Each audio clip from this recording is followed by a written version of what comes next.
Welcome to Your Story Matters, where you can leave the bullshit at the door and be you. I'm your host, Sean Nishis. We have here today Dan Fessler and Rooster of Rock to Stop 22, if I'm not mistaken, president and vice president, right?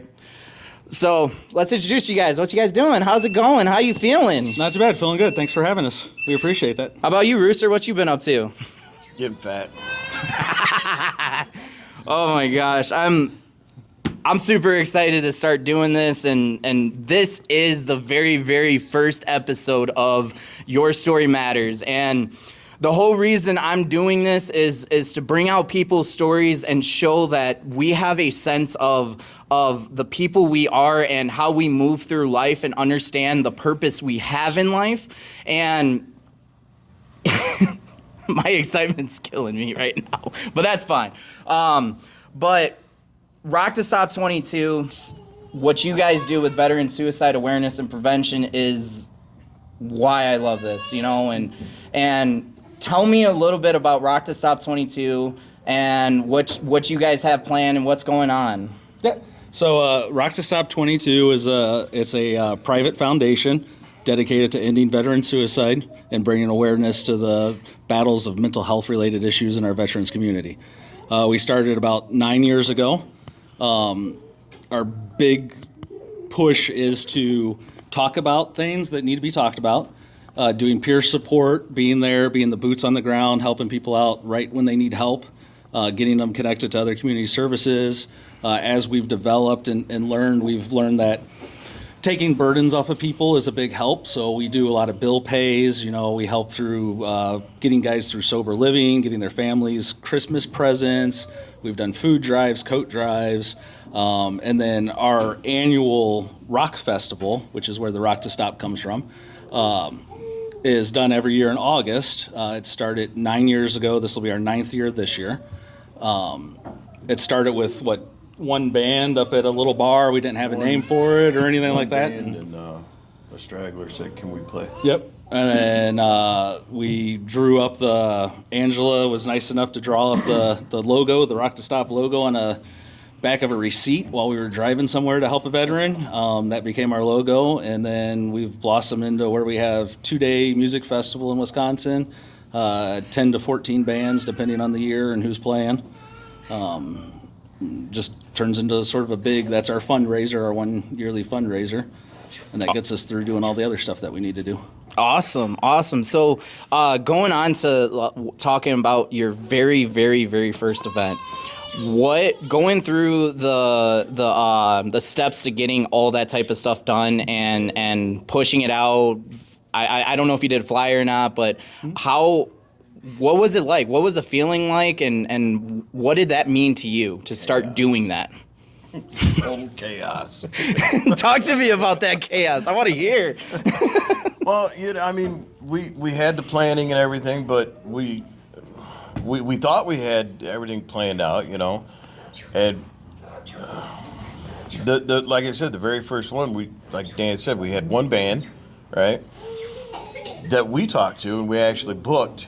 And then another band that was had friends in that band, they had a cancellation, so they're like, "Hey, you guys got any more openings?" And we're like, "Sure."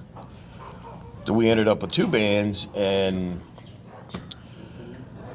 everything else aside from the bands, we had no clue what we were doing. I mean, we made it work, but Yeah, it was really just making up everything. it was just like we had what no. do we do now? People are asking us questions, and we're like, it's a good question. Yeah. So We did it outside in October. It was a snow.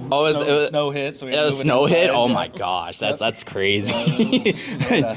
There was a bags tournament tied to it. Yeah. Of course, that was done in the snow. So Yeah, so one of the things, my first annual ride, and especially, I just want to say thank you guys very much for all the support. You guys have been supporting me throughout the years, and if I could tell you last year, the ride and how you guys came in and helped out to block all those roads that we needed blocked off, and just how the energy flew. It flew like we're in the military and we're pushing it out and stuff like that. I'm like, whoa, holy shit. So I can't thank you enough. But going back to the point is like, so my first ride when I this one is for you. That was my very, very first ride. And so I had a week. I had my friend and comrade. He lost his silent battle back in I believe it was 2020, and that's what motivated me to start doing annual suicide awareness and prevention rides, and a week of just networking and having some fun and like I even got a news station out there, or a little bit of it, but we had 13 bikes going down to Plano, Illinois to just go help support the family for a little while, and if I could tell you, suicide awareness and prevention is what I love to do. It's really, really what I love to do, and the reasoning behind it is just I can't explain it because it's hard to explain, you know, and I not only have my own story, but you guys have your own stories, and everybody else has their stories, and for this to be at this point, like what, we're 5-6 years later, and after that last ride, this one is for you. It takes a lot of effort and networking and pushing out. What did you guys do in that beginning of those stages of pushing this first rock festival out? Talk to me about that. Yeah, so it was a lot of just Facebook, mouth to mouth, you know, telling people, talking to everybody we could talk to, you know, the shaking hands sort of mentality, you know, meeting with guys like you, other organizations, the meeting the bands, trying to get somebody to manage the bands. You know, we got Gary, who's just been an absolute, you know, saving grace. He manages bands. He's managed bands his whole life. He's a veteran, jumps in with us. That took that huge chunk off the plate. Flyers, handing out paper flyers, other people handing out flyers for us. And it's just been sort of like the ground roots, you know, door to door and handing out, hey, hang this up. And yeah, and I just want to say, like, we do something for a reason in life. That's why we have a purpose, we have a reasoning, and we have a motivation in life. And I always tell this to everybody, and I've told you this, and I think I've told it to you, Rooster, as well. Like, our darkest moment in our life, the way that we provide happiness and prevention and awareness behind it is the way we become happier about our lives. How does that make you guys feel, and what you do for our communities and stuff like that? Well, you know, and I always tell people, everybody's, you know, somebody will come up and be like, oh, it's really great what you do. And I always point out that, you know, this is not altruistic by any sense of the mean. Every time I help somebody, I help myself. You know, we sit there and we might be, you know, 10, 11 o'clock at night on the phone with somebody or something like that. And, you know, after you get done getting through the crisis or taking care of whatever needs to be done, it's like, oh, this is a really good feeling. We just did some really good work. And so, you know, me being a suicide survivor, I just want to say that's amazing, and you were amazing for that. That builds me back up too. You know, it heals me as I'm helping others.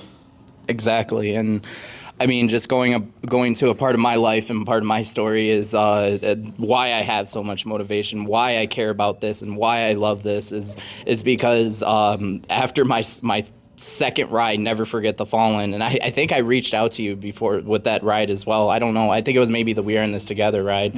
I don't know which one it was, but that first one, that Never Forget the Fallen ride, that was like the first like big ride that I put on, and with like 140 motorcycles and like 20, 30 Jeeps, and we did it for Mission 22, which is another one.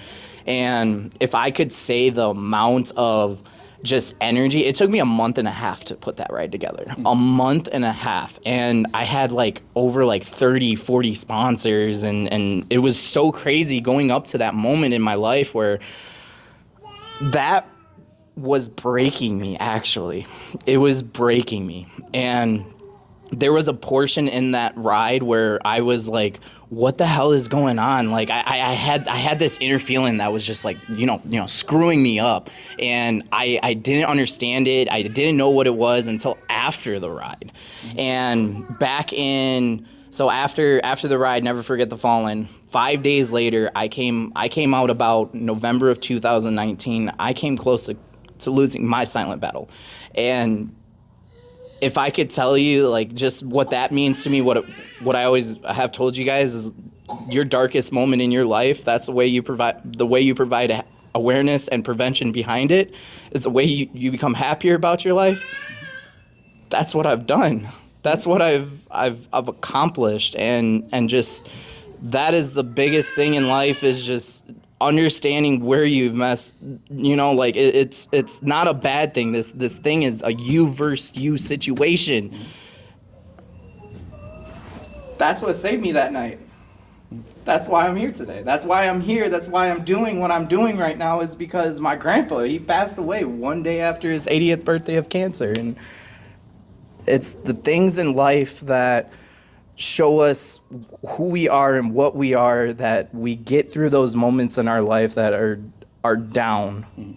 And we're in that depression. We're in that way of life. It's okay to not be okay. And sorry, I went out on a little limb right there. No, you're okay. Go for it. It's just showing what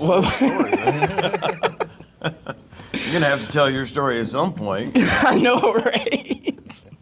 That it actually makes me more comfortable, and when I tell my story and I keep on telling my story, and it impacts others. It tells people like it's okay to come out and talk about these different situations in life that are hurting you, and it's okay to talk about it. No one can tell you that stigma. End your stigma. As you said, Rock to Stop 22, end the stigma. And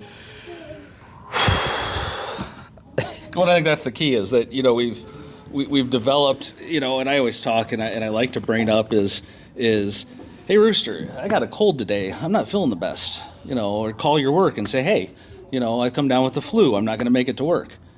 We don't do that with mental health. There's something that stops us or prevents us, or like it's a stigma that we have as a society that we don't talk about our mental health. But it's okay to step up and say, hey, I'm not feeling 100% today. Hey, this is kind of bugging me. We were out at a store today, and I looked at Angela and I was like, hey, this is, there's too many people around. We got to get out of here. Because it's not that I don't feel good, it's messing with my mental health, So yeah, and that's one of the biggest things. We all have our stipulations and stuff that really like we gotta step away. We gotta take that breather. We gotta figure out ourselves and then go forward as we need to go forward. And with that, like after that ride, I plugged myself in the hospital for 5 days. I got help that I needed. I told my sergeant, I called my sergeant that day, because it's crazy. When I broke, and then the night of that happening, my grandpa was there. Like I drove up to the Poplar Grove Airport Pond. If you guys were on that ride, I think that was the We Are in This Together ride, when we rode across the pond and stuff like that. No, that was Keep Strong and Move It On. Because that we went down to, I forgot the other Nico's Red Mill Tavern, I think, if I'm not mistaken. Yeah. But that Poplar Grove Airport Pond, that day I broke, what I did was I started to feel this numbness that is just killing me inside. Same as the numbness I felt that night when I was wanting to do it, and as I was taking it and pushing it along and stuff like that, I couldn't get it out of my brain. It was there, and I was driving. I was literally driving like I was drunk. I was like, it felt like I was drunk, but I wasn't drunk. I was breaking. I was coming out. And that's what the Never Forget the Fallen ride did for me that year in 2021. And because I did so much in a month and a half of just taking my pain out and taking it out and out and out, and it had an adverse reaction and was triggering my mind to come out about my mental health, because my mental health means a lot to what I do and how I push myself forward in this life. And just pushing off that, like as I was driving, the only place out of all that numbness I could think about was my grandpa and how we fished out at Poplar Grove Airport Pond, and what it meant to me, and in these you versus you battles, those are the only things that you can see in life that are just like, wow, okay, all right, these positive things have impacted me. And I talk about it in my book as the foundation of diamonds that dug up my 14 or 13-year-old hole. I don't remember that. I think that was like a while ago. But I talk about these role models, these people in our life that have that impact to just have one simple image to come in their brain. They're like, maybe I have a reason to be here. Maybe I have a reason to keep pushing forward and being the person I am in life. And I don't need to be judged for that. Right. And, but I'm going off the line. But I get him all the time. You know, it'll be 2-3 days, haven't talked to him. I know he's a workaholic. He is. He's a severe workaholic. But yeah, I'll just be sitting there doing something and it just pop in my head. I haven't talked to Dan in a while. Grab the phone. How you doing, brother? Throw the phone down. Damn. Even if he doesn't respond for 4 hours, I still sent it. I know we saw it. Yeah, checking up on your brother, make sure your brother's all right and stuff like that. That is the biggest thing in life, you know, is just making sure they're okay, you know, and coming into this, you were like, I work a lot. So, yeah. Okay, tell me about what about work? What's going on with that? How's that been? What you doing now? For like my job? Yeah. My normal regular life job. A year and a half ago, I took over as the site head of quality for a Fortune 300 pharmaceutical company. Okay. So I run the quality division. And in the last year, we're going through being sold to another company. So I'm handling all that transitions to new systems and and all of that fun stuff. So yeah. Yeah, I'm a CDL driver. I drive for Primo Water, 5-gallon jugs. You know, I throw about 200-300 of those a day, and like that. Like they're actually merging with another company, so we're about to get more higher up stuff, and so they're merging with Blue Trident, which is more money in my pocket, you know. So you're just all the systems that's got to be merged together, and then not only that, but managing the staff and keeping the plant running, and you know, FDA, writing stuff for the FDA and recalls, and you know.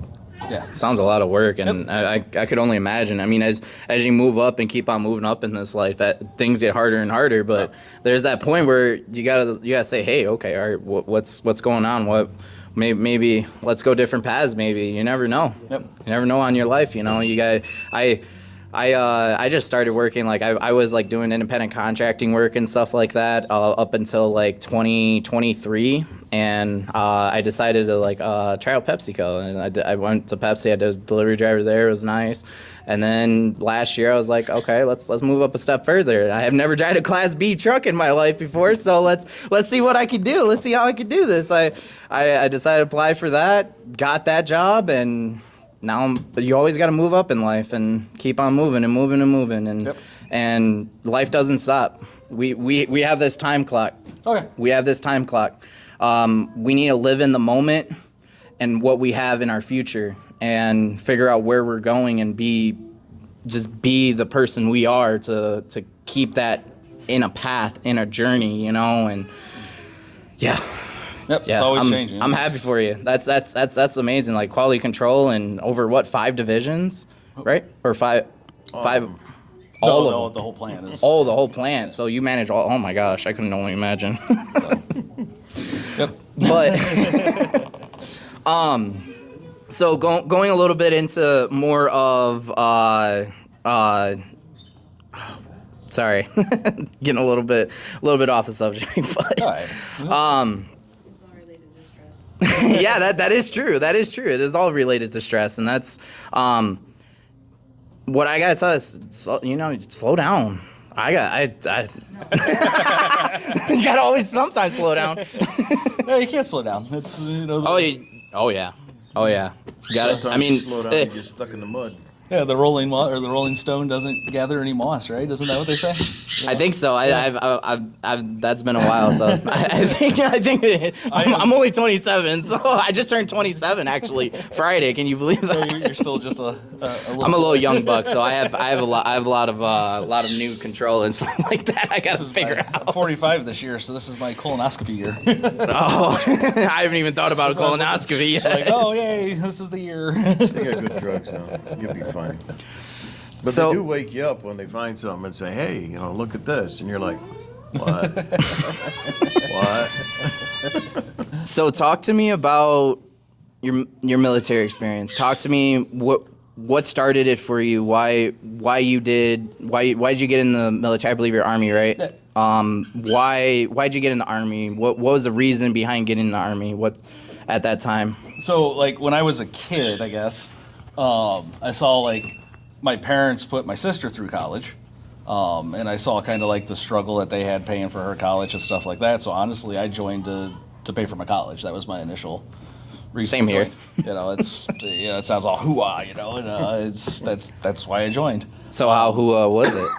I enjoyed it. I mean, there's times the things I miss about it, and even like in September 11th happened and getting sent over to Afghanistan, I enjoyed some, if not most, of that time in Afghanistan. It was good to see different countries and see different environments and things like that, getting to travel places. Oh yeah. But is that completely where, like, my mental health, that had nothing really to do with it. I kind of struggled with mental health when I was younger a little bit. I had a daughter that passed away in 2005, so there was things outside of the military that affected my mental health that I never fixed.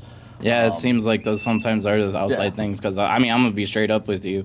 My reason why I got to that point in my life was because of a relationship, and I'm just gonna be honest about it, And I relationships can be a lot of trauma sometimes, and it's crazy because like with me and stuff like that, with getting out of the military, that's what started it.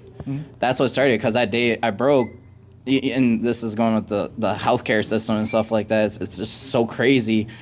When I got plugged in the hospital, they had 2 diagnoses going out. They showed me paperwork on attention deficit disorder, and this is where this is fucked up. This is real fucked up. They showed me paperwork on attention deficit disorder, and I asked so many questions about what the medication they were putting me on and stuff like that, and like. I want to know what's going into my body. Like, you ain't going to tell me what the fuck I'm not going to put in my body, They're like, okay, this is lithium carbonate. We're going to give you this for your attention deficit disorder. I'm like, okay, all right. I believe that fact because I got doctors, or the doctors should be very, very good in there, and they know what they're talking about. Can you believe I found out 2 weeks later that they put bipolar on my outgoing records. Yeah. Yeah. Wow. Can you believe that shit? Yeah. No, you're all good. Yeah, it's like, what the fuck? You can't do that shit. Right. Like, that started my getting out of the military. Yeah. That's because they look at that, they take away everything. Yeah. Yep. And I was like, and because of my relationship during that time, I was waking up screaming in the middle of the night and stuff like that, and just fucking like living that trauma as I was in that trauma, and seeing that, and then watching my outgoing record or outgoing in the military, I was like, wow, okay, this I gotta take a different path. I gotta adjust. I'm gonna tell you, to this day, I don't feel like I did shit in the military. I know I signed paperwork. I know I did what I did, and I served 6.5 years, but I don't feel like I did shit. And I'm okay. I'm okay feeling like that, but like it's still like it's because of that relationship that caused this. And I'm like, why? Like, right. I didn't want to do that. I didn't want to let that shit get to me, but it got to me, but found out after I got out of the military in 2022, they took it off my record. bipolar off my record, and I could have fought it, but it was going to be a very, very long uphill battle. And you remember me talking to you about wanting to get back in the military last August. I was down. Like, I mean, after I found out I couldn't get back in they put me on a temporary discharge for about 2 years, which this year, actually, December 2025, because I got off my medication back in 23, and you got to have a 2-year buffer between that. But I mean, there is still hope if I want to do it, but I don't know where. I don't know where this will go, or Your Story Matters podcast. I mean, if I could tell you, like, it's Well, it's a lot. and that brings up a good point, because we don't just help war veterans. I mean, there's things that sometimes it's just a change in structure causes the breakdown, right? You go from a very structured environment of the military to not having any of that structure. And that could cause the breakdown. So, we talk about the war veterans, and our hearts go out to them, and we support them 100%, and, God bless what they did for us. But at the same time, the guys that served in any capacity have done things that only 1%, 2%, 3% of the population has ever done.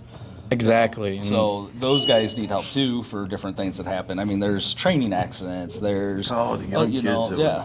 Young kids that used to come out to Irwin. For one, it's literally in the middle of the desert. It's teeny tiny. There's 1,800 soldiers. The rest are family, and there's literally nothing out there. And there's no. It's one of 2, 3. No CQ. Walk in, you walk out. Nobody cares. You're not going anywhere. Nobody's coming in. You're literally in the middle of nowhere. And these 18-year-old kids come in after their training, and I was 211, so we had armored cav. But we had grunts. The other guys had the Cav Scouts. And if you know anything about that training's brutal. And I think it's 4 or 5 months. That's basic. Is it like a ranger, or like? They teach you how to kill, period. Yeah. That's it. They teach you how to be meaner than a Marine. Okay. It's armored cav. That's Armored cav? Yeah. They're nuts. All of them. They're nuts. I think you got to have a nuts mentality, and that's to actually do that. But my MOS, I was support for these guys. Okay. So, and they put you out in the middle of nowhere, and then you go to the motor pool, they go to, the company, whatever they're doing, and they gear up and get ready for maneuvers, for going out to the field.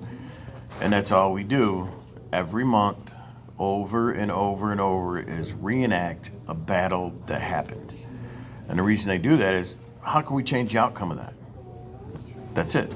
That's the whole purpose of why that base exists. And these young kids get out there. I re-enlisted and went there, so I guess I'd already been browbeaten by the military, so it didn't really bother me. I had time to travel, do things. It wasn't a culture shock. But I did believe that phrase, "It's not the end of the world, but you can see it from here," 100% correct. That is amazing. that is a really amazing saying. Like, and these young kids, I didn't even realize till 20 years later, talking to Dan, how many soldiers that we actually lost, that I lost to the inner battle. Just, I had no idea. It just didn't click. I mean, out there we had sponsors. Well, they never told us why we were being a sponsor to a new soldier. It's because they're literally going to hell. That's why you get a sponsor. They don't teach the sponsors that. They're just like, there's your soldier. yeah, just another get 'em acclimated. pushing the rust, Get them acclimated. Yeah. What does that mean? Show him what I do? I don't think you want me to show him what I do. It's kind of like that thing we have to, though, Yeah, because it's like- getting them ready to go and It's like, pushing out. This is a young soldier. He ain't been in trouble. You don't want. No, he can't hang around with me. He's gonna be in trouble.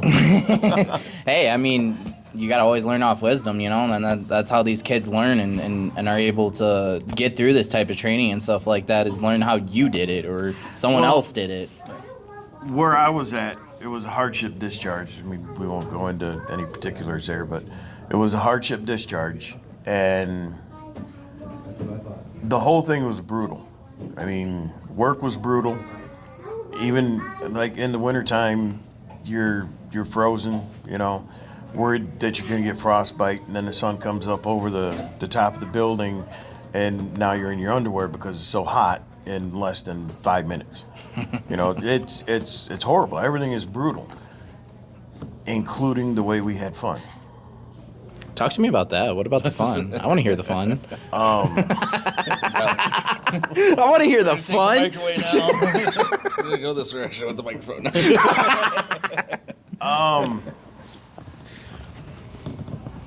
There's kids in the room. Ooh, I guess there was a lot of fights. I mean, it was kind of like going to that Irish bar where everybody's related, so fists are gonna fly. That was a normal Friday night. That's just a normal Friday night. Nobody hated each other. We just did it. You want to know one of the things when I was in basic training, when I was going through 12 Bravo school and then as well as basic. So what I did, so our drill sergeant, because 2nd platoon and 3rd platoon were so pissed off at each other, keep on fighting each other and shit like that. Now, Drill Sergeant Hubler, I remember his name. He's awesome. I love Drill Sergeant Hubler. He was awesome.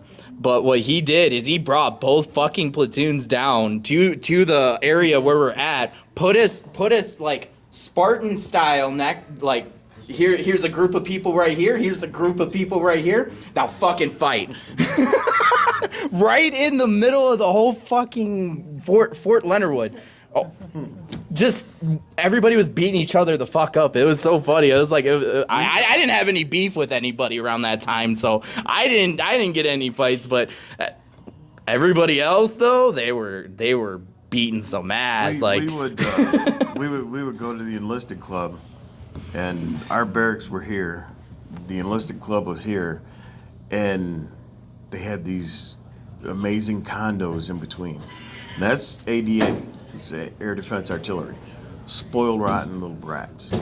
So after we were done getting all sauced up, we would just zigzag through their compound, and anybody that was out doing their, well, you know, we always picked on them, yelling, you know, calling them all the when you're in formation, Maverick and, you know, all Goose, and because that's how we saw them. It's like, you know, those are the pretty boys, you know.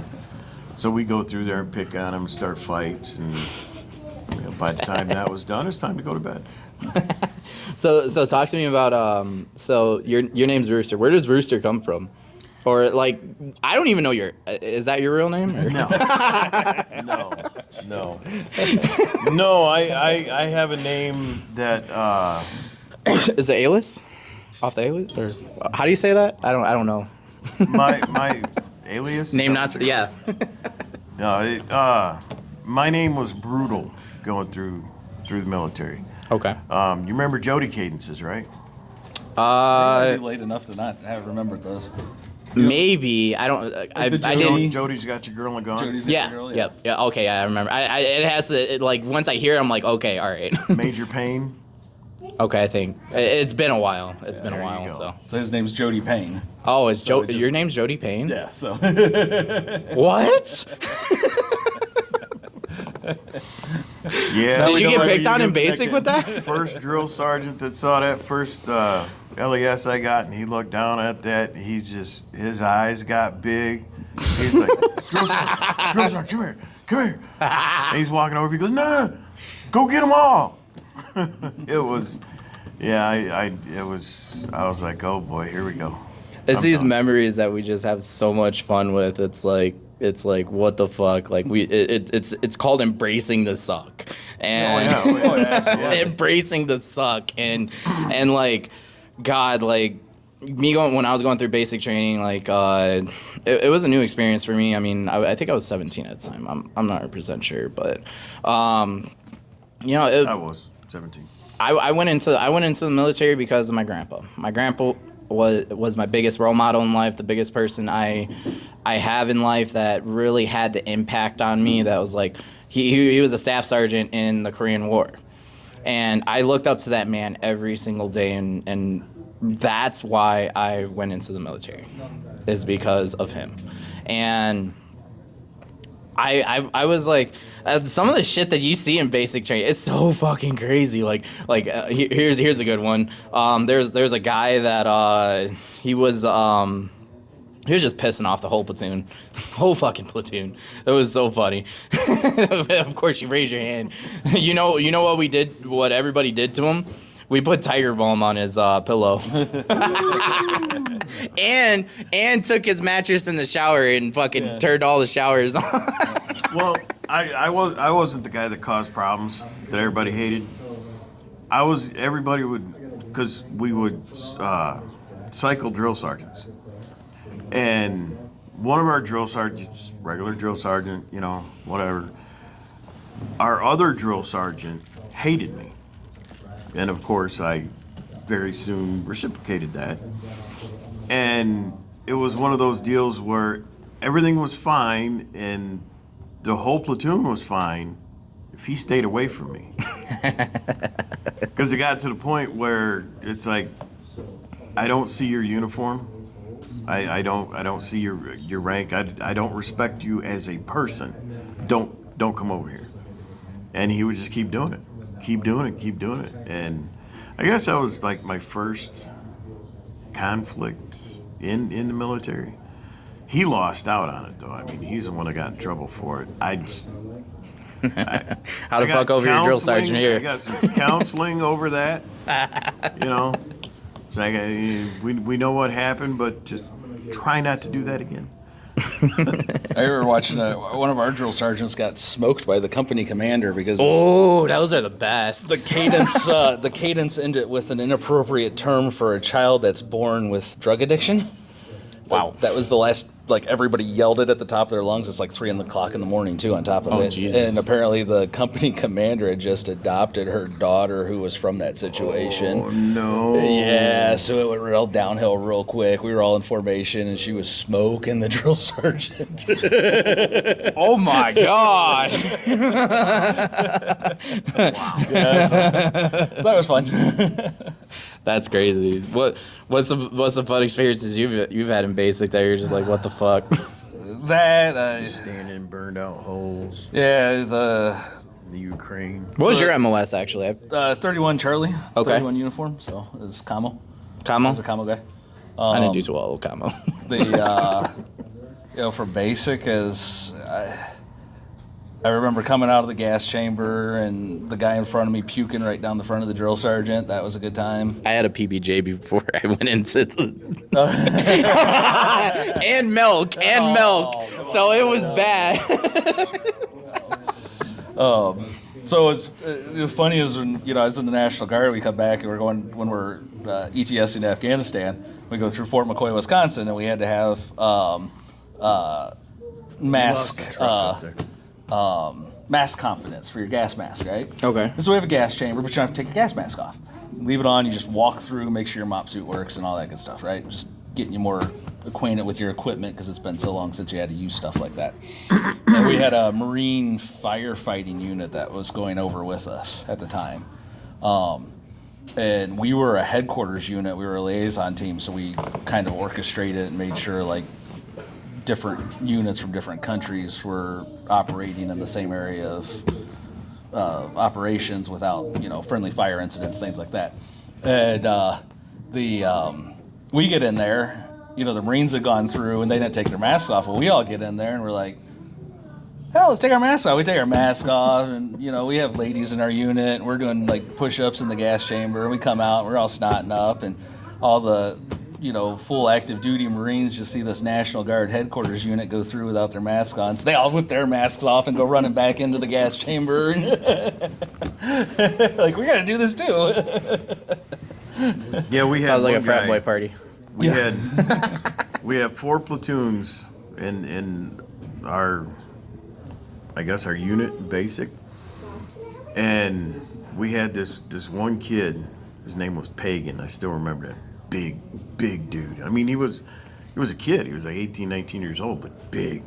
I mean, big. He was a bulldozer.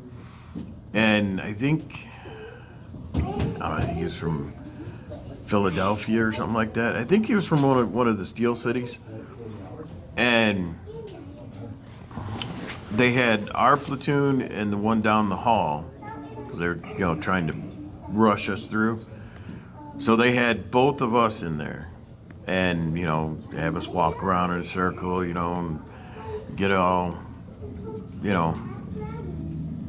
get you to the point where you want to take a deep breath and doing all this stupid stuff. So take the masks off, everybody starts coughing and everything, and this kid's just standing there.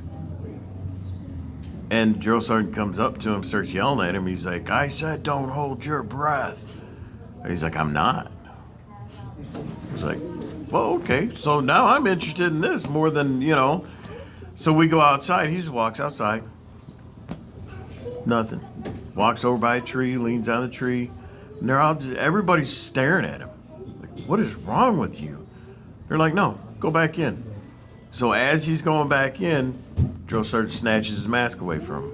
"No, you don't get it." Same thing, nothing. They pushed that kid through 4 times, and the 4th time he came out, and he's like, yeah, scratchy throat. Like, really? That's it? So he was immune to it. It's like, you're a monster. That's how bad. He was like, just immune to do you it. breathe smog like 24/7? Did he maybe practice that before he went in? I would. I mean, you get a tolerance to things, I mean, it was amazing, but yeah, it was. I was. That kid was like, wow. Here's a good question. Who's your biggest role model in your life, Dan?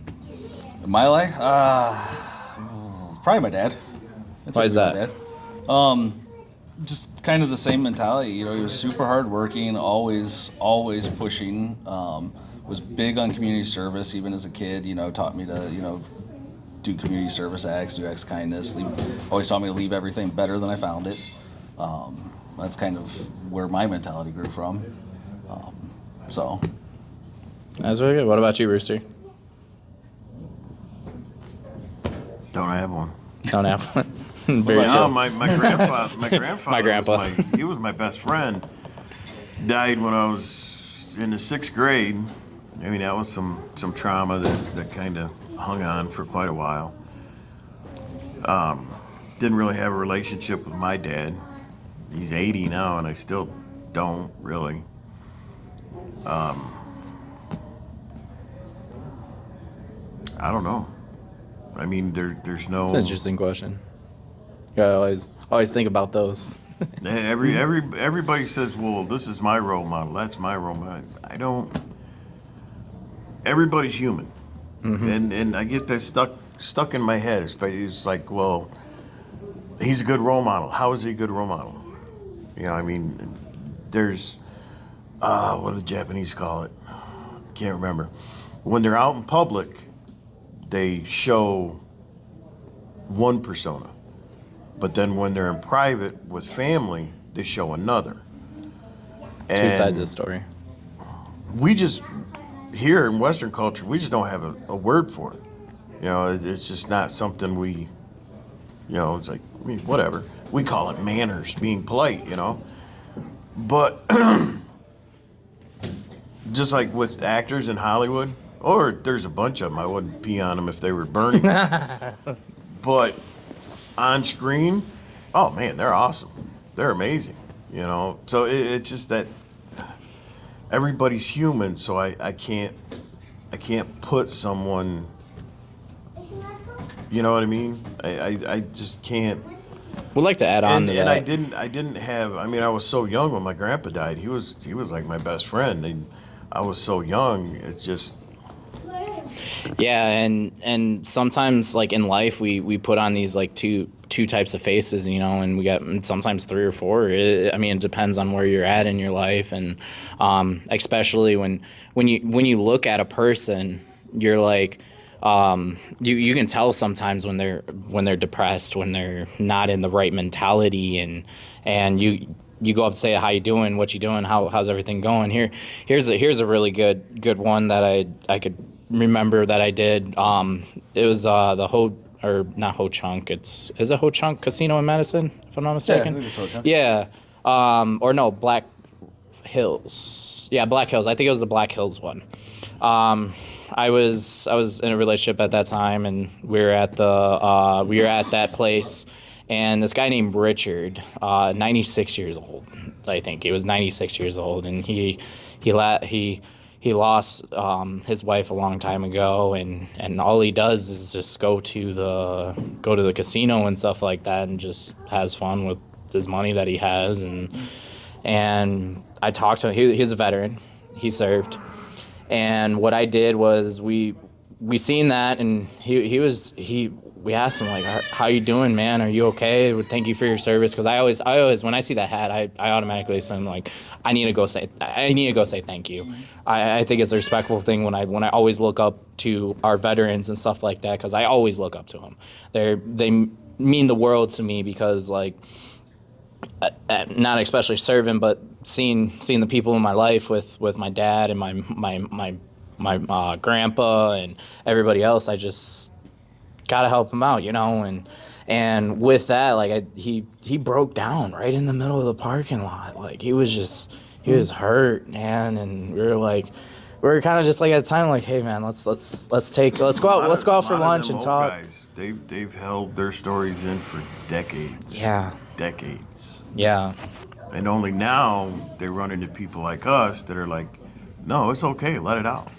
Exactly. And they let it out.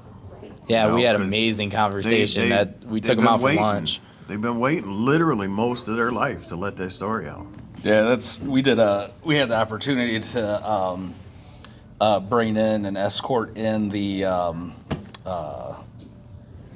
Vietnam Memorial Wall, the traveling wall. So that comes in on a big truck, and it started out at the Woodstock Harley Davidson, where your ride started, and came into the Belvedere, the Boone County Fairgrounds. Yep. And so I got a veteran from Vietnam in my Jeep with me, and we're coming into Belvedere, and I mean, the streets are lined, and the flags are waving, and people are cheering, stuff these guys have never, experienced. Yeah, you I've heard stories, I have family members, I've seen the films of what those guys got when they came back, and him breaking down, going, this is like what it should have been, and I'm crying, he's crying. I don't think any vehicle in that entire procession was dry-eyed at that point. We're just sitting there, just complete silence, everybody's cheering, we're bringing back a bunch of fallen guys' names, and two really grown tough guys just crying like babies inside a Jeep. It's like 10 windows, thank you. you could see me after every single time, like, because, like, before we go out on our ride, we do the national anthem. Right. Always. And you could see always the emotion I have behind it. Every single time I put the national anthem on, I always have that inner feeling of I'm still a patriot. I'm still the person I am. I still have this within me. I did serve, and I love America. That's one of the biggest things. And like, emotion behind that, though, is like, I have my story. I have the thing that really, really hurt me inside that, but this is like the positive effect of it. Like, I'm like ready to fucking go. I'm like, let's do this. So, but okay, let's do this. We're gonna take a break for like 5-10 minutes. We're just gonna keep the camera going. So we'll cut it out after that. Bathroom break, do anything you need to, and then we'll come back for, I think we have about 50 minutes, I think that is. I can't even see it, but so we'll take a little break, and then we'll come back, and then we're going to talk about a little bit more about Rock to Stop 22, okay. And then we're going to talk about the ride we have planned in 2026. Okay, so that'll work. Break. So Rock to Stop 22. Tell me some of the things, like, between the first annual and then as well as the 10th annual. Which ones would you say the best ones are? Third one. What was the third one? 14 bands, 12 hours. Oh, that one was rough. Had all the giveaways. Yeah, that was fun for you guys. That was probably our biggest one. Angela did that was the teddy bear, right? Yeah, I think that was the teddy Yeah, bear. So one of the band members, his wife's dad, who I knew a little bit from the military, but Angela knew really super well. She had come across or had a couple of his uniforms, and so we had a teddy bear made out of his uniforms. He had passed away, and gave it to her and the drummer of that band, like on stage, so that they got a sort of a keepsake of her dad. Oh, that is amazing. Yeah, and we're still friends with them, and hear him. He's like, when I come home and that bear's not on the counter, I know that somebody in the house is having a bad day because they take the bear with them, and so it's even multiple years afterwards, it's still being used. for sure. Things. We had one that we got rained out on because it is an outside event. And, Yeah. We had to move it inside. We moved back. We were bouncing back and forth. Ended up doing it inside. I think it turned out really well being inside. I think we really enjoyed having it inside. It's not something I would prefer to do again, but it was kind of fun to coordinate and get all that stuff situated and pull that off at the last second of going from an outside stage to an inside stage and all the sound That gear process sounds crazy. Yeah, it was a little nuts. Well, see, that's where it got flipped, okay? Because, like, the third one, he was the one, like, in the trenches. Well, the one where we were flopping back and forth from inside to outside. Well, he was just the finger pointer, and I was the one in the trenches. That was not fun. That was not a fun day. You're always up there with up at the one thing, the tent, getting everybody in and stuff like that. And as soon as I got my Rooster shirt like 2 years ago, I think it was 2 years ago if I'm not mistaken. I'm like, I gotta go get it signed from Rooster. I'm like, let me get that John Doe, my guy. Should have brought it. I would have signed it. I already got it signed by you. Did Yeah, you? you signed it. I've signed so many shirts. Yeah, I was too excited to get it not signed. I don't even. People still come up to me, the ink's washed off of it. I re-sign it, Mine hasn't been washed off. It's crazy. So it's wash it. no, I've washed it multiple times. I've washed it multiple times, and so from that third annual event and how big it was, like what was your favorite part about it? Like what's probably one of the most memorable moments from that? Our first campfire. That's mine. The first campfire. I mean, just everybody getting together after the show. Because ordinances where we're at, we have to stop at 11. Mm-hmm. So, at any show, everybody's wanting to go, till the wee hours in the morning. But we decided to use that time after the show to do like a little campfire sit down, where everybody talks about their stories, shares stories. They talk about their experiences and stuff like that. And the first one just got me. It was deep. I think because all of them that were in the bar, they were good. You talk to people, but this one, we actually had a couple of hours before it was actually, like super late, and with everybody talking and just, this is my story, and then you watch people connect, peer to peer. It was just wild to me. It was like, wow, mind blown. This is what we're doing. This is why we put it together, and I think that was my favorite moment of all of them, was the first fireside chat. You guys didn't do that last year. Did we?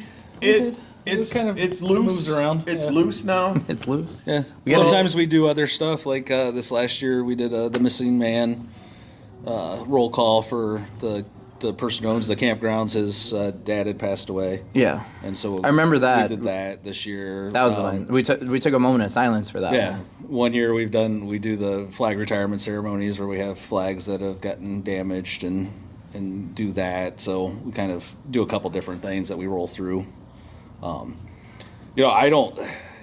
it's not any one particular moment. I know, and every year there's somebody that we come across that it's their first year there. They've been there multiple times, and that this is the time, this is the moment. And we've had it happen at 2:00 in the afternoon before the bands even start, where this is the time that person wants to share their story about somebody they lost or somebody that they loved or problems that they're struggling with.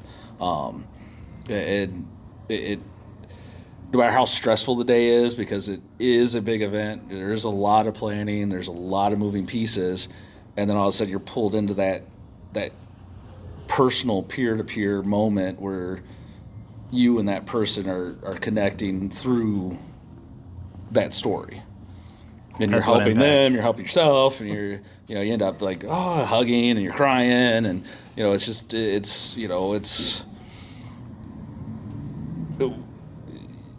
we spend a lot of time thinking about that we're there to raise the funds for what we do the rest of the year. And then we have these little 10-minute moments throughout the course of the weekend that remind us that there's a whole lot of other stuff that's going on. We're healing at this event. We're helping others. People are coming here. We've had people, we had somebody that got met at our event and got married, and now they Yeah. come back because this is like their anniversary, and that's how many years Talk we've about a been Las doing it. Vegas, Las Vegas marriage. That's interesting. There's another. I mean, couple- ninth annual, you're getting there, Yeah, it's There's another couple that came out, and the reason they stand out to me, they're awesome people, but the very first thing that caught my eye was the custom-built Toyota camper. This is a 70 Oh, wow. something, one of them little bitty things, with the big camper on the back. They just look ridiculous, and they redid the whole thing like Rat Rod style. I mean, it is an awesome little camper, and I think it was our second year at the campground, and I don't even know where they're from, honestly, but they're not from this region at all. They're from somewhere else in the United States. Never asked them where they were from, but I think it was our second year. They had booked. They were driving through, had no idea what was going on. Probably our fault, but they booked. At the campground, they got there and they're like, "Oh my, what's going on?" And they're like, "Well, you park the camper over here and whatever," and they've been back ever since, every year. That was amazing. Yeah, it's impactful. Like, the event you guys put on is very, very amazing, and especially the connections that you make at that event. It has a lasting impression, and that's what we make these events to be out There's to be, always is people showing to up. have that lasting impression and to create a stigma. I think that's the biggest thing in life, is creating that stigma where you can have fun at these events. You can let all that stuff out that you've had in your life, just like, whoa, like going to a rock festival or going to a ride or something like that. And that's what truly makes these events powerful and amazing. And we put these on to have fun and be the people we are and create. We try to. We want everybody to know that you could tell any of us, or pull us aside, tell us your story. Yeah, that's what we're there for ultimately. We don't have a organized group of volunteers, but every year we have enough volunteers. It's weird. So somebody's gonna get it done. Delegate. But we don't want it to be a somber event, but we want, it's kind of weird because a lot of times it's like, well, I gotta go talk about, there's all these people around. You don't have to tell everybody. Just tell one person. You don't have to tell me. You don't have to tell Dan. Oh, yeah. Just grab somebody. If they're wearing a Rock to Stop t-shirt, they know the deal. You can talk to them. You might make a lifelong friend and fix all your problems, so to speak. But we like to present the atmosphere as like, we're here to help. We're here for you. And we also want to have a really good time. Exactly, and that's what I love to create with annual suicide awareness prevention rides.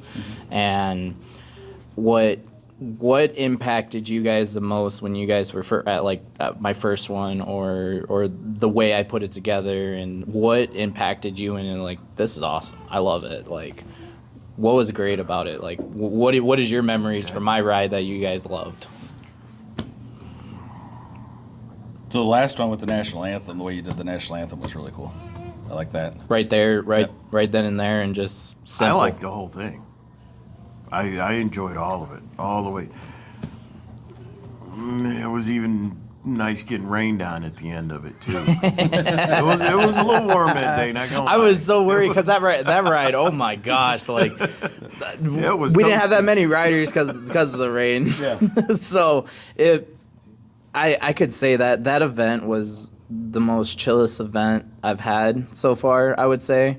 And It felt was good. so simple. Like, Yeah. I just kept it There so was simple. no tension in the air. That's Yeah. what I liked about it. There was nobody was uptight about anything. That Yeah, was- well, exactly. except for Rosario, but And that's- for what you guys do and supporting and coming out to the ride to support it, and you guys already know, like, every year I don't charge to be on this ride. I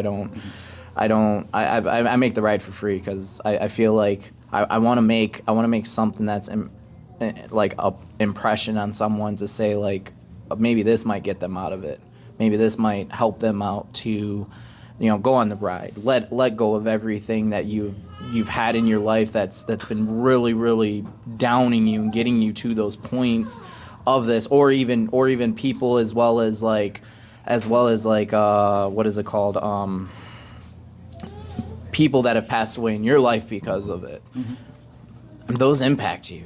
oh yeah. How can I understand this story that I need to put, how can I take it out on the ride? Right.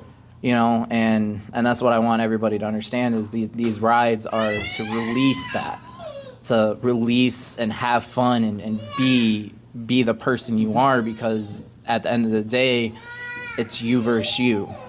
How can you win you versus you? We've always encouraged people to come, even if you lost someone. You're not done. It's not over. Exactly. They're not walking with us, but the story's not over for you. And then we encourage those people to come. They need help too. I mean, it's not.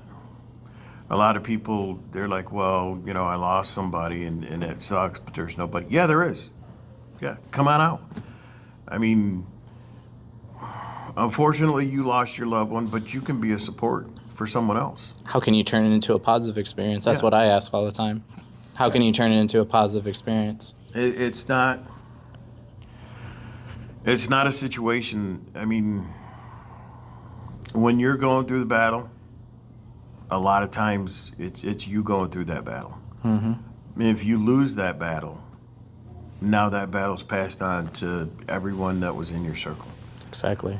And they need help fighting that same battle, and that's I encourage people to come out. There's that one hike we went on. They had beads, and they had different colored beads for every situation. And one of the colored beads was not that you have any issues, but if you know someone that has the issues. And then there was another color for if you've lost someone. So it was kind of an easy way to, once you figured out the colors, there was a lot of colors, but you figured out what the colors were, and then you kind of know how the story is going to play out when you see the person wearing the beads. And I thought that was really cool because I saw a lot of people there that wore the support beads. They didn't have any issues themselves, but they wore the support beads. So, and yeah, it does carry on. It does last a long time. I mean, I remember In those moments where we're close to that point of giving up, it's those memories in our life that get us through. And I think that's our biggest question is how we can be that impact. Well, not only that, but it's an extremely traumatizing. And when you come to our event, it's you're not telling us. You're not telling us. I'm sorry. No, you're all good. You're not telling us about how it happened, where it happened, the time it happened. No, you're telling us about, oh, I remember this time he did this. I remember this time she did that. You're bringing the happy moments back to life. Exactly. And that's a huge part of That's how you get through it. That's how you get through it. And it's big. I mean, you have to have a good support team, but you also have to have an easy support team. I mean, people that weren't in the military, they don't really understand the control issue of it. But if you got somebody hounding on you, left and right, you have to do this, you have to do that, well, you just added more problems. So. Exactly. And so moving on, talk to me about this year. What's going on with Rock to Stop? I know you're like, oh yeah. I'm so busy. I got to figure out what I'm doing, but what's going on? Yeah. What do you think? So it'll be a 2-day festival again. It'll be August 15th and 16th, 2025. It's at Sweet Minnehaha's Campground out in Broadhead, Wisconsin. We'll have between 10 and 12 bands is usually what we target. And, just to jump in here is the bands, like we have like Left of Reason, the Almas.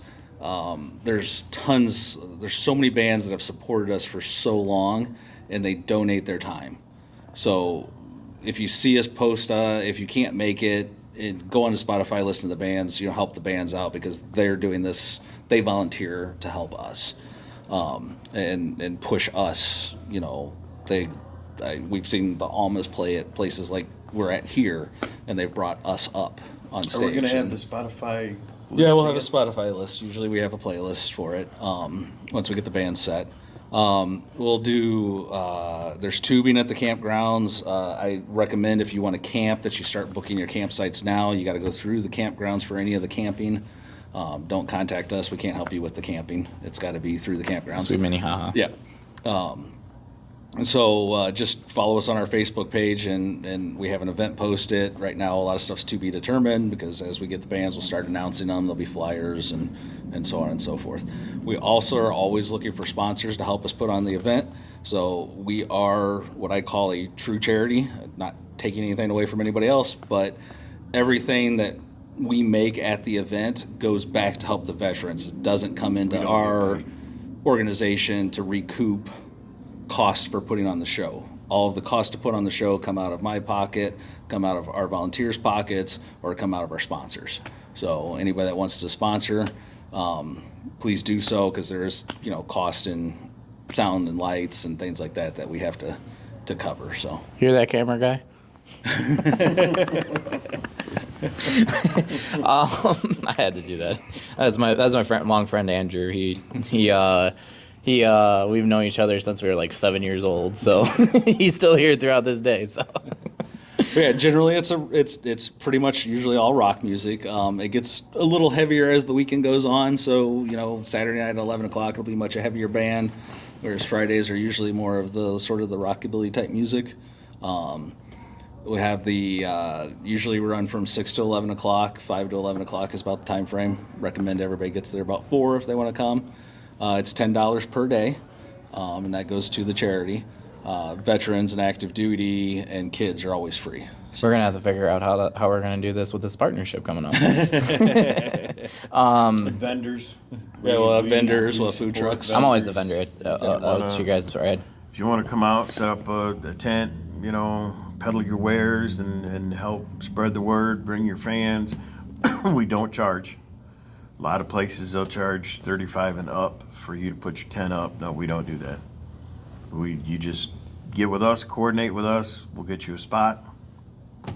And Oh dang! we had fun. I think I paid $6 last year. You paid $6? They paid. You have to buy somebody a I don't know. I got told to go up to the one place, and they were like, "It's like $6." I think it was. I don't know what it was. Was it Rooster? I think so. I don't It know. was for camping though. Oh, camping. Yeah. Oh. You yeah, paid yeah. to stay the night. You had to pay. Oh, yeah. That's what the camp Yeah, yeah. Oh, that's, okay. That's All the right. campground. I think I got confused. That's your overnight camping expense. So after. But still, to stay on somebody's site for $6 a night, where are you going to find that at? I know, right? I'm not too worried about it. I was supposed to. I think last year, like I had someone supposed to be coming out. They blew me off a little bit, so I was like, okay, whatever. Okay. So last year, after we got all done with everything, and me and you got sat down and started talking about a ride. What do you think? What do you think? I think you're crazy. No. So,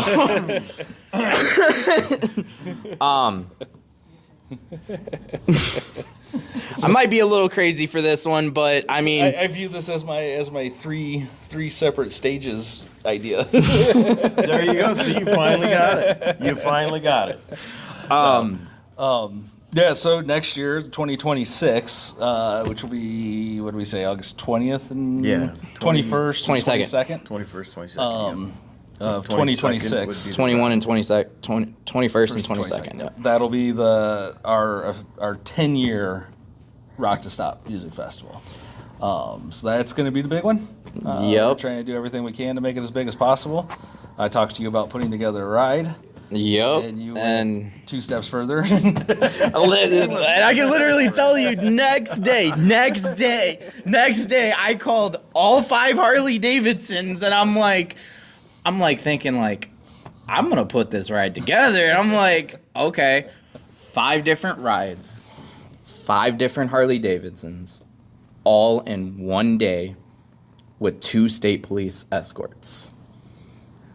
Boom. Coming to Saturdays. Coming to Show. the Saturday's event. There's more logistics behind it. There's so much logistics. I mean, I got the rides already planned out. I already got the route, every single route. There's a place in Walworth County that connects 4-5 different roads together. And so Madison Harley, Milwaukee Harley, Lakeshore Harley Davidson, Woodstock Harley Davidson, and Kegel Harley Davidson. All 5 Harley Davidsons are going to be putting on an event for that day for riders to come in and set up a ride. I will be leading the Milwaukee ride. I will have teams in place for each ride to coordinate. It's only going to be motorcycles. I have to keep it at that, sadly, this year. Yeah. Because of how big it could get. But we're working on the Wisconsin State Police escort, and we're going to be working on the Illinois State Police escort. It's pretty much 2 months of time needs to go by to start planning it. 2 months before the ride, Start talking and then with them and get that all organized. start talking with them. But I'm already in talks with them. Yeah. So I sit down with Dane County Sheriff, who is owner of the Wisconsin Badger Boater Association, in about 2 weeks.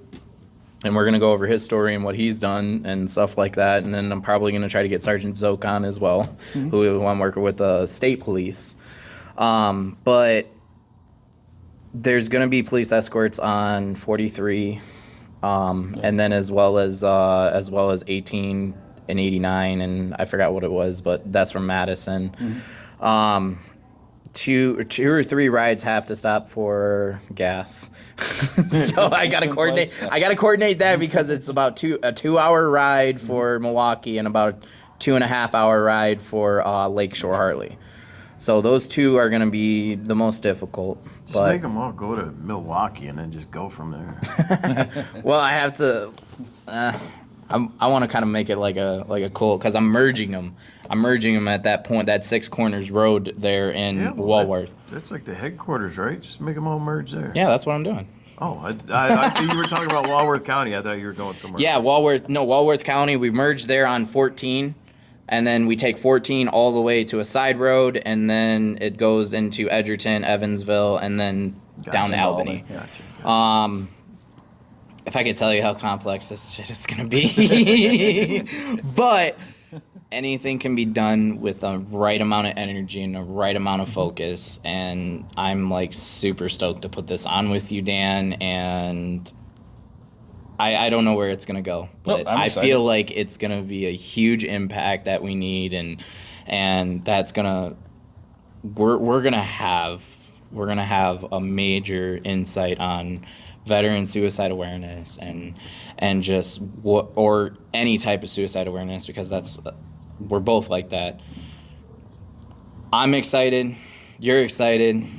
Let's get this shit going. Yep. So, and I thank you for letting me do this for you, and I think we're probably gonna be arriving probably around 4:30 that day, 4:35, something like that. Depending on how many people we make mad. Probably we might make a lot of people mad, but maybe plan accordingly. We'll get the shit going. But we're gonna make a loud impression, and I'm super excited. One of the things is I want to end these podcasts like this. I want to know one piece of a motivational advice that you would give that is as meaningful to you that would help someone else. Well, can I plug our stuff first before we jump into that, or do you want me to plug? Oh, I was gonna do that afterwards. Oh, okay. Yeah, I was gonna do that afterwards. No, I was gonna do that afterwards. All right. So one piece of motivational advice. So at the end of the day, all of us, regardless of our backgrounds, where we're going, who we are, what we've done in our lives, good, bad, and different, we're all on this same boat. I analogy that this is a boat, and we're on a travel, we're on a mission in this boat, and we all have to row the same direction. You can't have people rowing against the other guys or the boat turns in a circle. So if you feel like your oars broke, you feel like you can't row, whatever it is, the rest of us can pick up that slack. And so don't hesitate to find people who want to help, who can help, who are around to help, because we have to row in the same direction or nobody gets there. We got to do it together, and that's the only way this works.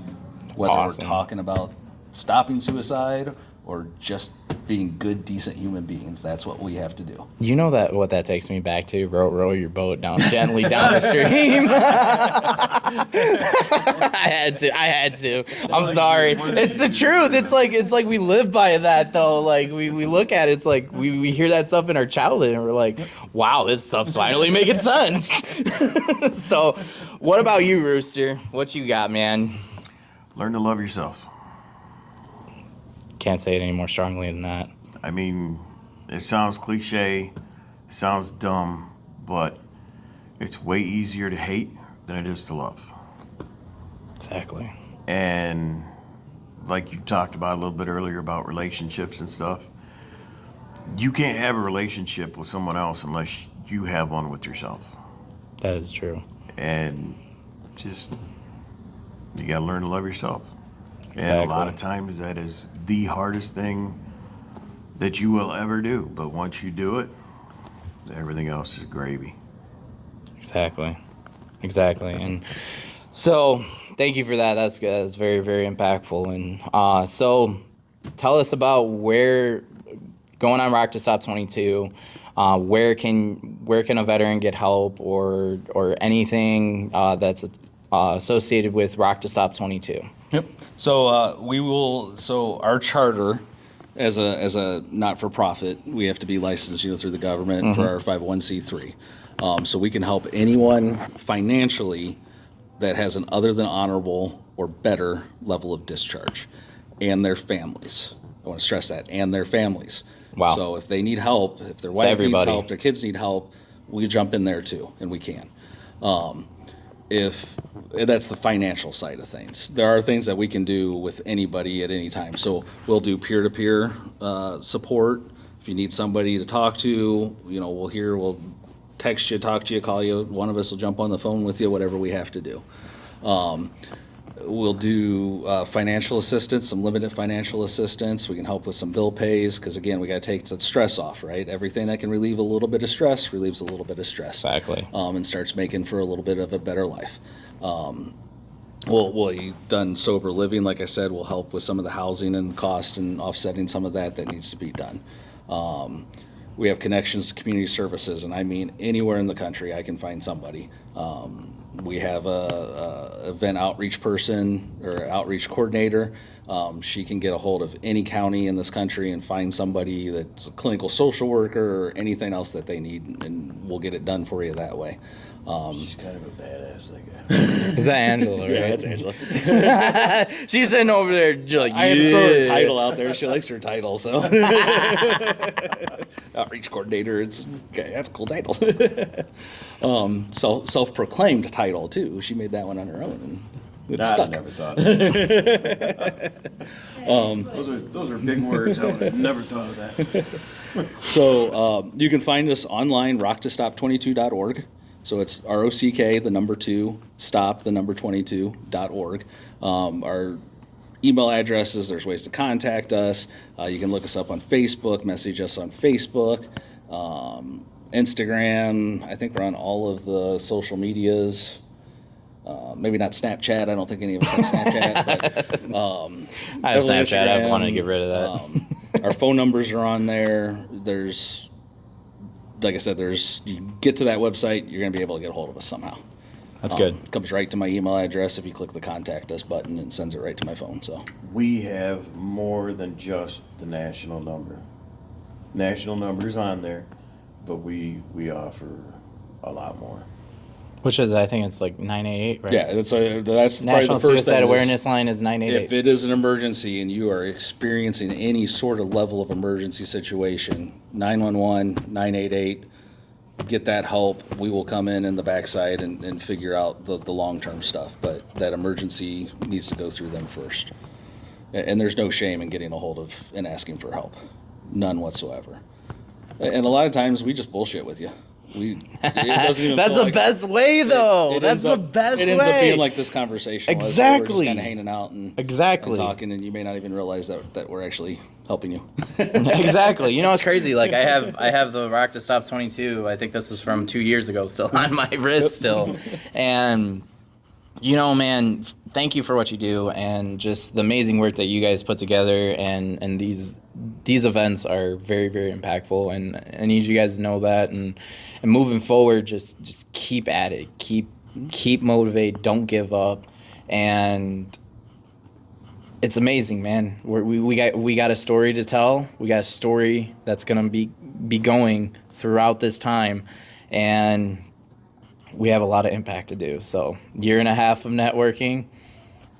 We'll see what comes out of it. So, I thank you guys. Thank you guys both for your services, and thank you for coming out on my very first episode. No problem. Very, very first episode. And I gotta say, you guys want to do push-ups to end this out? 22? No? Oh, come on! I'm just kidding. Okay. I mean, you can go down and put a knees down. You know? Okay. I'm just kidding. Please let everyone know that it is completely autonomous. Like there's. Oh yeah, that's a good point. Is that everything we do is anonymous? Like when you go on our website or our Facebook page, unless you are posting it yourself and saying, "Hey, these guys helped me." Like if you let's say we helped you, and you go on your page and say, "Hey, thank you, Rock to Stop, for the help," then you go we'll share it. anonymously. But otherwise, you will never see anything about who we've helped or anything like that. I have an anonymous post that I had on mine the other day. The lady was like, her husband passed away because of it, and she said she should be sending me messages, but help her out and stuff like that. Yeah. But we'll still have a lot more to talk about. You never know, we might bring on another one. We'll probably talk a little bit more later down the road. This one was a good one. So, but first off, thank you guys. I'm excited. Thank you. I'm excited. And I'm way too old to get down. This is Your Story Matters, where you can leave the bullshit at the door and be you. Thank you very much. He's well. Two push-ups. What are you at? I can't even walk down the steps some mornings. I had to do it. I had to ask. I mean, it was a fun class. Half right phase. You got it? We're gonna do it the way HHT did it. Oh shit. How's HHT? Get down. Are Formation. you looking at me to get down?